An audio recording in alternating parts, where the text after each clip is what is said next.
There are renewed fears of violence spreading, particularly to Jerusalem, during the Islamic holy month of Ramadan, as a truce remains elusive. Hamas has reiterated a call for Palestinians to step up visits to Al-Aqsa Mosque.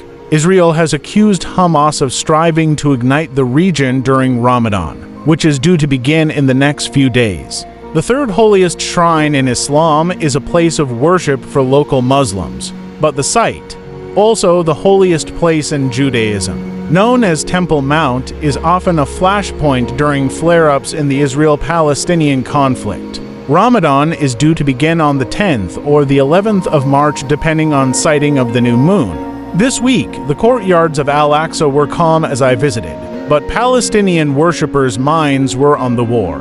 People don't feel like celebrating and enjoying the regular Ramadan traditions, said one woman, Ayat. Sadly, this year they won't go ahead because of what's happening in Gaza.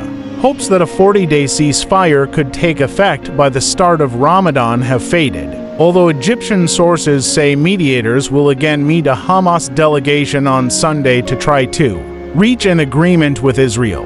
Israel said on Saturday that its spy chief had met with his U.S. counterpart, as it continued efforts to try to release dozens of hostages. Afterwards, the Israeli Prime Minister's office released a statement saying Hamas was holding to its position as if it was uninterested in a deal.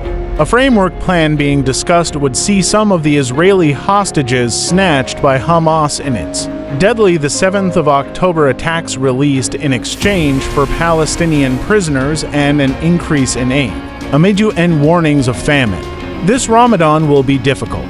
How will we break our daily fast and eat when we think of our compatriots in Gaza? Commented Abu Nader, who had been following the news, as he crossed Al-Aqsa in his mobility scooter. We pray to God for better times. Israeli police are always visibly dotted around the vast Al-Aqsa Mosque complex and have officers present at every gate, controlling access, since Israel captured East Jerusalem, including this part of the Old City, from Jordan in the 1967 Middle East War and occupied and annexed it. The site has become a prominent symbol of the wider Palestinian struggle.